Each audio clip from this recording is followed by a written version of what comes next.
नमस्कार, आदाब। मैं हूं अब्दुल रहमान और आप देख रहे हैं अंडमान आज तक। आज हमारे बीच में हैं CPIM के ऑल इंडिया किसान सभा के अंडमान निकोबार यूनिट के प्रेसिडेंट डॉक्टर गौरंग माझी जी। डॉक्टर गौरंग माझी जी, नमस्कार आपका हमारे न्यूज़ चैनल में।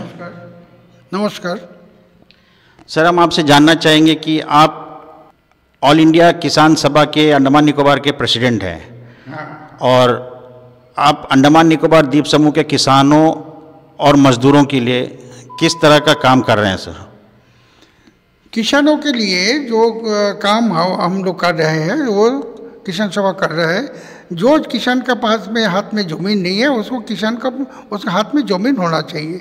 जो किसान का घर बनाने के लिए ज़मीन नहीं है उनको घर बनाने के लिए ज़मीन देना चाहिए, ज़मीन अलॉट करना चाहिए और किसान को भी ज़मीन देना चाहिए। ये आंदोलन हम लोग कर रहे हैं सारा अंडमान नहीं, भारतवर्ष में। ये जिस तरह से सुनामी के बाद बहुत सारा अंडमान निकोबार का ज़मीन जो है वो सबमर्ज लैंड हो गया था, तो उन किसानों के लिए आप किस तरह की लड़ाई लड़ रहे हैं सर?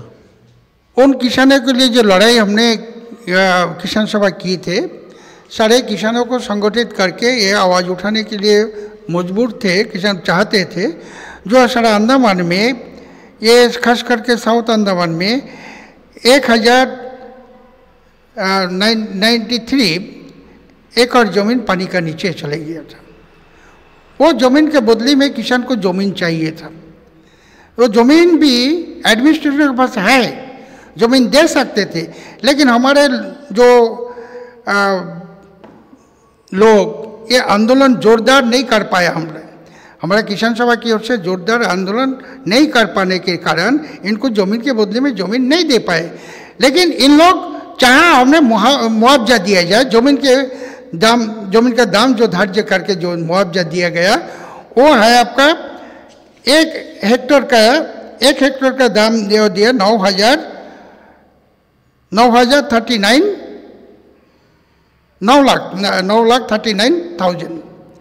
ये ज़मीन उनको पैसा दिया गया। लेकिन ये तो मामूली पैसा था, ये तो 2 दिन में पैसा ख़त्म हो गया था। इसके बाद भी किसान लोग हमें बोला कि आप ये जो पैसा और थोड़ा बढ़ाने का कोशिश करें। तो बढ़ाने के लिए तो MP के पास भी गया, जो तो विष्णुपद राय जी थे, विष्णुपद राय को पकड़े तो विष्णुपद राय बार बार उनको प्रतिश्रुति दी हम पैसा बढ़ा देंगे। आज तक एक पैसा भी और आगे नहीं हुआ उनको। लेकिन ज़मीन के बदले में यदि ज़मीन मांगते थे किसान लोग और वो आंदोलन को बढ़ावा देते थे तो उनको ज़मीन के बदले में ज़मीन मिल जाता था।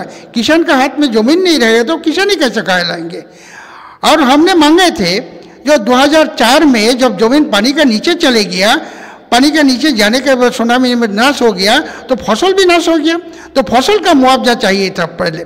जब फसल का मुआवजा दो और किसान का पेट में दाना पानी का व्यवस्था करो, लेकिन वो नहीं किया गया। किसान के लिए बार बार हमने बोला कि इनका फसल का मुआवजा करो और फसल का मुआवजा करने से इससे जो पैसा ज़मीन के लिए दिया इससे 2 गुना पैसा होता था उनको। लेकिन वो नहीं हो पाया, आंदोलन को आगे नहीं ले जा सका। लिटिल अंडमान में पाम ऑयल की खेती हुआ करती थी किसी ज़माने में, उसे एकाएक बंद कर दिया गया है। आप बता सकते हैं सर कि ये पाम ऑयल की खेती बंद होने की वजह क्या है? पाम ऑयल का जो जब शुरू हुआ तब से हमारा CITU उनके लिए लड़ाई लड़ रहे थे लेबर लोगों के लिए और बेटर पाम ऑयल का कल्चर ज़्यादा बढ़े और ज़्यादा रिक्रूटमेंट हो और उसका पैदावारी ज़्यादा बढ़े। इसके लिए हमारा किसान सभा की ओर से जो लड़ाई हमने किया था उससे ज़्यादा लड़ाई हमारे CITU की ओर से किया गया था। लेकिन एडमिनिस्ट्रेशन चाहते थे जो मोनोकल्चर बोल के उनको ख़त्म करने के लिए। एडमिनिस्ट्रेशन तो दिल्ली से उसका नाता जुड़ा हुआ है, तो वो चाहते थे ये यदि नाश हो जाए तो हमारा विदेश से जो आमदनी होते हैं वो आमदनी ज़्यादा होगा और पॉकेट में भी बड़े बड़े आमला लोगों का पॉकेट में भारी होगा। तो ये हमारा सोच है ऐसा जी, इसी कारण इसको बंद कर दिया गया। नहीं तो यहाँ कम से कम 11,000 से ऊपर कर्मचारी हमेशा काम कर सकते थे। अंडमान का बेकार नौजवान लोगों को कामकाज होता था और इसमें हमारा समृद्धि होता था। यहाँ जब जो लिटिल अंडमान में जो खेती बाड़ी हो रहा था उसका कल्चर हो रहा था, ये तेल का प्रोडक्शन यदि होता था ठीक तरह से, यदि करते थे गवर्नमेंट अपना लगन से, तो हमारा अंडमान के लिए समृद्धि होती। हमने सुना था ये बजट अधिवेशन में ऐसा बोला था जो अंडमान में मोनोकल्चर को ये जो पाम ऑयल कारखाना को, ये पाम ऑयल को इसको ठीक किया जाए, इसके लिए किसी प्राइवेट आदमी को देने का ऐसा ऐलान किया, ऐसा हमने सुना है। लेकिन अभी तक हमारे पास इसके एविडेंस का नहीं मिला। हमने ये भी देखा है कि अंडमान निकोबार द्वीप समूह का अधिकतर खेती जो है वो लगभग बंद होने के कगार में है और किसान जो है आज बेरोजगार बनकर घूम रहे हैं। आप बता सकते हैं सर कि इसकी क्या वजह है? किसान खत्म नहीं हो रहा, लेकिन किसान का कामकाज ढीला हो रहा है, कम हो रहा है। लेकिन आप एक चीज देखेंगे, मेनलैंड के बहुत सारे किसान यहाँ आके सब्जी उगाते हैं। किसका जमीन में? जो यहाँ का किसान का जमीन है वो पड़ा रहा है, वो जमीन में वो जाके किसी भी खेती बाड़ी करके सब्जी उगाते हैं और वही सब्जी बाजार में आते हैं। और ये सब्जी उगाने के लिए उनको परमिशन दिया जाता, जिसका जमीन है वो परमिशन देते उनको, जो जाति का खेती, वो कुछ पैसा भी देते हो, उससे कुछ पैसा भी लेते, और कोई मालिक पैसा भी नहीं लेते, लेकिन ज़्यादातर मालिक उनसे पैसा लेते हैं। ये सारे अंडमान में, नॉर्थ, मिडिल, साउथ, ये सब जगह में ऐसे हो रहा है। ये जो खेती करते हैं, जो किसानी खेती करते हैं, वो उनका हाथ में जमीन नहीं है अभी अंडमान के ये पोजीशन में। लेकिन कुछ किसान है जो नॉर्थ मिडिल में, जहाँ की किसी एरिया में, वहाँ पे आपका किसान लोग अपना अपना जमीन में खेती करते हैं, धान उगाते हैं अपने के लिए। लेकिन बाजार अपने के लिए क्यों उगाते हैं? ज़्यादा उगाते नहीं है इसलिए जो बाजार में लेने से उसका दाम नहीं मिलता, उसका जो खर्च हुआ, खर्च के मुताबिक उसको पैसा नहीं मिलते। अभी आप मान लीजिए 40 रुपया करके चावल का केजी, मिनिमम 40 रुपया, लेकिन वो जब बाजार में बिक्री करने जाएंगे लेकर, ये जो मिडल मैन उससे खरीदेंगे 20 रुपया भाव से, ज़्यादा से ज़्यादा 20 रुपया देगा, इससे ज़्यादा नहीं देगा, और वो 40 रुपये में बिक्री करेंगे। जब हमने खेती किया, उसमें लेबर लगाया, खुद काम किया, सारे दिन रात काम करके परिश्रम करके जब फसल को उगाया, और वो फसल जब हम प्रोडक्शन करके बाजार में गया, बाजार में बिक्री नहीं हो सकता। क्यों? हमें लेबर दिया तो उनको तो पैसा देना है, कम दाम में हमें बिक्री करना मजबूरी है, बिक्री करते। तो किसान देखा कि इससे ज़्यादा खेती करने से कोई फायदा नहीं है, थोड़ा खेती करो अपने के लिए, बस है, अपना चावल खरीदना ना पड़े। इसलिए धीरे धीरे ऐसे काम हो रहा है। ये आपका ये साउथ अंडमान में आप देखते हैं जो आपका फरारगंज अंचल में कितना भारी धान होता था, वृंदावन में धान होता था, सोलदारी में धान होता था। सुनामी के बाद वो खत्म हो गया, धीरे धीरे एकदम खत्म हो गया। क्यों नहीं करते हो? वहाँ खर्च का जो ज़्यादा खर्च आ जाता है उनको। मैंने वृंदावन में 2-3 किसान को पूछा तो तुम लोग क्यों नहीं करता? बोले कैसे करेंगे?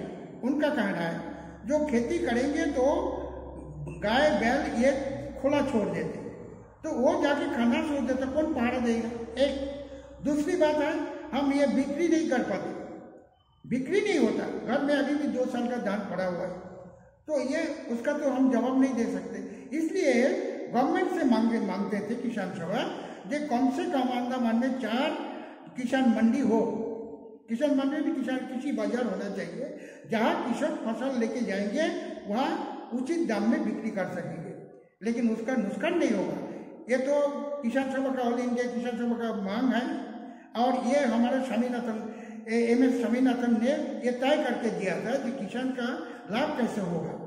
किसान का लाभ होने के लिए उन्होंने कहा था ये कि किसान यदि 1 रुपया खर्च करे, 1 रुपया उसका खर्च हो जाए तो 1.5 रुपये में वो बेचेगा, 8 आना उसका लाभ होगा, वही 8 आना करके लाभ होगा, जब 50% लाभ होगा, तो वही 50% लाभ होने से वो किसान और भी खेती करेंगे। लेकिन जब देखता किसान 50% लाभ किया, उसको असली जो खर्च किया था वही पैसा ही नहीं आता, तो किसान धीरे धीरे इसलिए खेती करना कम कर दिया। कई बार देखते हैं कि मजदूरों की लड़ाई हो, किसानों की लड़ाई हो, CPIM सबसे आगे रहती है, और जब तक उनके मांग को पूरा नहीं हो जाता, एडमिनिस्ट्रेशन से लड़ के ज़मीनी स्तर पर लड़ाई लड़कर आप लोग जो है उनके डिमांड्स को पूरा करने की कोशिश करते हैं और कई हद तक कोशिश में कामयाब भी हुए हैं। तो क्या वजह है सर कि आप लोग इतना मज़दूरों के और किसानों के हित में काम करते हुए भी आप लोग जब इलेक्शन म्युनिसिपल चुनाव हो या पंचायती चुनाव हो, इसमें आप लोग के कैंडिडेट को एक भी सीट नहीं मिलती, इसकी क्या वजह हो सकती है सर? सबसे बड़ा वजह जो है, हम जो देखते हैं हमारे ज़मीनी हकीकत में, हम पैसा खर्च नहीं कर सकते, हम करते भी नहीं और हमारे पास पैसा है भी नहीं, हम पैसा नहीं खर्च करते इलेक्शन में। अभी मुझे खबर मिला, एक वार्ड के लिए, सिर्फ एक वार्ड के लिए एक कैंडिडेट 1.5 लाख रुपया खर्च करके जीता। आप सोच सकते हैं यदि 9 वार्ड होगा तो कितना पैसे की ज़रूरत है, पंचायत प्रधान को जीतने के लिए और कितना पैसे की ज़रूरत है। और ये पैसा से जीत के तो लोगों का क्या हित करेंगे वो, ये अपना हित करेंगे, अपना पहले तो अपना हित करेंगे, तो पैसा जो लगाएंगे ये तो बिजनेस हो गया उनका। 9 लाख, ये अपना 1.5 लाख रुपये एक वार्ड के लिए जाके 300 वोटर आए। आप सोचिए 300 वोटर के लिए 1.5 लाख रुपया कितना करके पर हेड आता, पर वोटर में आता। ये देकर इन लोग ये उपढौकन देकर, ये आपका गिफ्ट देकर, चावल देते, रेशन देते, कुछ भी दे देते, खाने पीने को देते और खास करके युवा लोगों को भटकर देते, ये शराब दे पिलाकर, और घर भर में उसका उन लोग जाके प्रचार करते।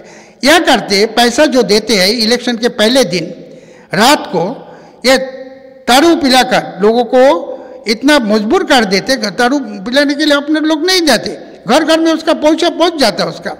और आपका जो ये स्लिप, डूर स्लिप का नाम से उसका अंदर पैसा चले जाता है। कितने 5 वोटर होने से 500 रुपया, 5,000 रुपया, 2,000 रुपया, 500 रुपया, जैसे जैसे घर की डिमांड है ऐसे पैसा दे के वो इलेक्शन में जीतने का रास्ता बना लेते हैं। ये तो हम लोग नहीं कर सकते, ये तो डेमोक्रेसी नहीं है। डेमोक्रेसी को ध्वंस करने के लिए, डेमोक्रेसी को खत्म करने के लिए रास्ता बना, ये डेमोक्रेसी को नाश करने के लिए। डेमोक्रेसी में सबका अधिकार संभव बराबर होगा और हम उसी को चुनेंगे जो हमारा हित के लिए काम करेगा, जो हमारे देश के लिए काम करेगा, उसको ही तो चुनना चाहिए। पैसे से का लालच से यदि हम इलेक्शन में किसी को जीता दे, उसमें तो हमारा पैर में हम ही कुड़ाली मारते हैं। ये हम कहने मांगते हैं आम जनता से, ये इलेक्शन में इस तरह से उपढौकन लेकर हमारा अपना बर्बाद मत ना करें।